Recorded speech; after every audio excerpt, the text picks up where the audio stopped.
Albert Hofmann and the medical experiments behind LSD. Throughout time scientists, doctors, and psychiatrists have used obscure and peculiar ways to study and treat their patients. In 1943, chemist Albert Hofmann discovered lysergic acid diethylamide 25, and it changed the way everyone saw how the brain and mind worked.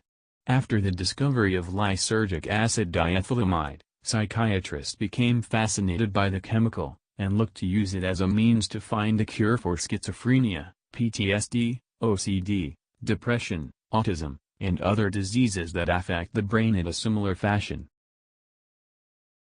Albert Hofmann was born January 11, 1906 in Baden, Switzerland and attended the University of Zurich and studied chemistry.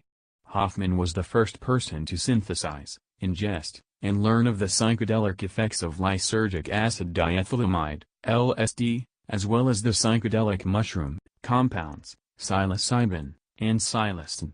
In 1943, while working for Sandoz Laboratories, located in Basel, Switzerland on a cure for migraine headaches, he accidentally ingested a chemical compound called lysergic acid diethylamide, LSD-25. After Hofmann's discovery, the chemical was sent to labs all around the world to be tested, USA, England, Czechoslovakia.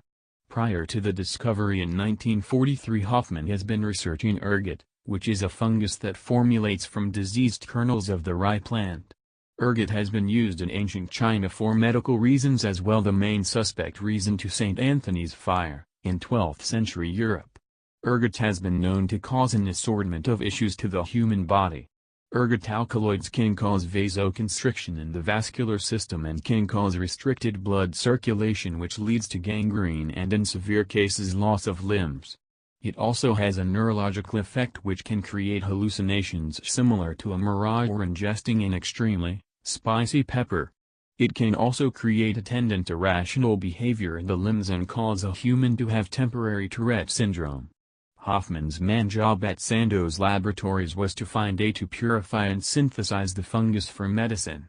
Hofmann first synthesized lysergic acid diethylamide in 1938, but on April 16, 1943, his finger accidentally came into contact with the chemical and immediately started to feel symptoms, so on the next Monday he ingested the chemical to what he thought was a small amount to test was actually a very large dose and saw extreme hallucinations.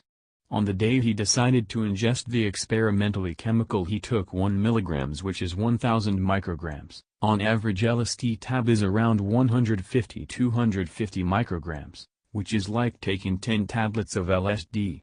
He states in the 1986 interview, while lying in his bed after ingesting, he was staring at his dead body as well as his chair took on human traits and began to move.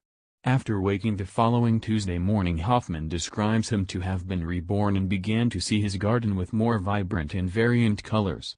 He realized he might have come across something great.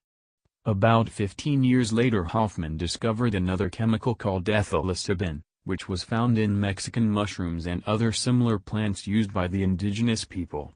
Similar to the ergot, Hofmann synthesized psilocybin, which is the chemical mostly found in magic mushrooms. LSD-25 did not work for being a circulatory stimulant for curing headaches, but it opened up great opportunities to conduct research on the mind and lead to experiments to find a cure for diseases such as schizophrenia, PTSD, OCD, depression, autism, and other diseases that affect the brain in a similar fashion. After Hofmann synthesized the compound LSD, it strikes the interest of many other chemists to conduct their own research as well as psychiatrists to see how it would affect their patients. Among these psychiatrists was Humphrey Osmond. Osmond found similarities between mescaline, a naturally occurring psychedelic alkaloid, to adrenaline molecules, which implied that schizophrenia might be a form of self-inflicted intoxication caused by one's own body. Hofmann was very proud of his research he conducted over his 102 years of life. He believed LSD was medicine for the soul. It was used very successfully for 10 years in psychoanalysis. But he was frustrated by the worldwide prohibition of it during the American counterculture youth of the 1960s. He even wrote a book called My Problem Child. He stated that it could be dangerous if misused, because of the powerful psychoactive effect, especially if administered to an inexperienced user without adequate supervision. Since the war on drugs in the 80s, most of LSD medical research has been put aside or kept secret. With the rise of medical marijuana practices, a few psychiatrists and private organizations have started to pick back up the research from before.